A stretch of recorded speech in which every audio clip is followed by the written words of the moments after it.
안녕하세요. 클릭K 플러스입니다. 매년 연말이 되면 직장인들에게 숙제처럼 찾아오는 게 있죠. 바로 연말정산입니다. 13월에 보너스가 될지 혹은 세금 폭탄이 될지는 연말정산을 어떻게 하느냐에 따라 달라질 수 있는데요. 성공적인 연말정산을 위해선 세금을 줄여 재테크하는 이른바 세테크가 필요합니다. 국세청은 지난 10월 27일부터 직장인들이 꼼꼼한 연말정산을 준비할 수 있도록 연말정산 미리 보기 서비스를 제공하고 있는데요. 자세한 내용 알아보겠습니다. 연말정산 환급금을 최대로 돌려받기 위해선 미리 현재 상황을 점검해보는 게 좋습니다.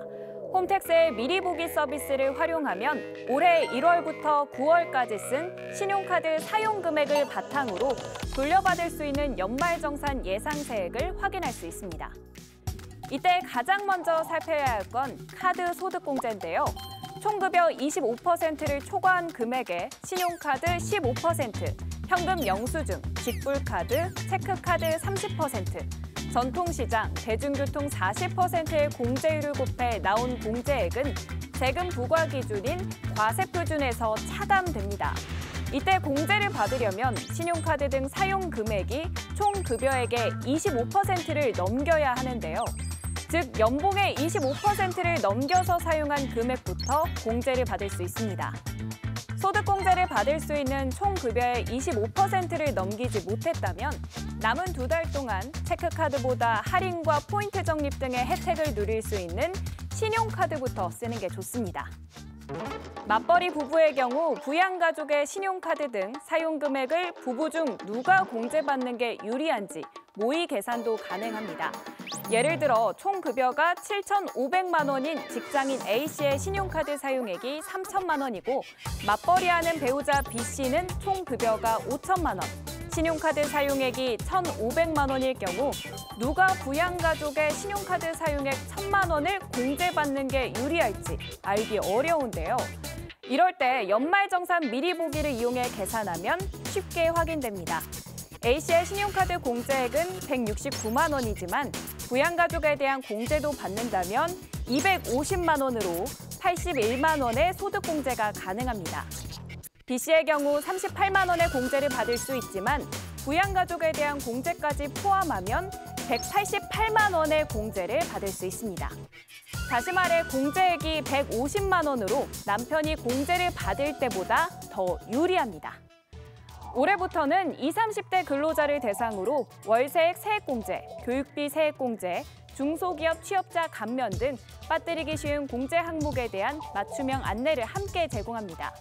만약 중소기업에 취업해 3,800만 원의 총급여를 받고 있고 원룸에 거주하면서 매달 35만 원의 월세를 부담하고 있다면 중소기업 취업자 소득세 감면 150만 원과 월세액 세액공제 63만 원을 받을 수 있습니다. 단 연말정산 미리 보기 서비스에서 제공되는 정보들은 올해 1월부터 9월까지의 신용카드 등 사용 금액과 전년도 연말정산 금액으로 채워 예상세액을 계산해주기 때문에 실제 결과와는 다릅니다. 10월부터 12월까지 신용카드 등 사용 예정 금액을 입력하고 항목별 공제 금액을 수정하면 연말정산 예상세액을 확인할 수 있지만 역시나 실제 연말정산 결과와는 다를 수 있다는 점 유념해 두셔야겠습니다. 그런가 하면 매년 1월마다 돌아오는 근로자들의 연말정산 서류 제출 업무가 내년부터는 사라집니다. 국세청이 근로자의 연말정산 자료를 회사에 대신 제공하는 연말정산 간소화 자료 일괄 제공 서비스를 전 국민 대상으로 확대하기로 했는데요.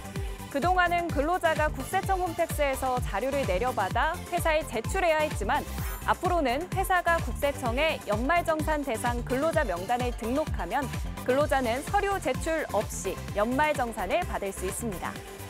의료 정보처럼 민감한 자료는 삭제할 수 있고요. 또 추가 또는 수정 사항이 있으면 회사에 증명 자료를 내면 됩니다. 지금 자신의 소비 상황을 확인하고 남은 기간 전략을 잘 세운다면 연말정산에 큰 도움이 될 텐데요.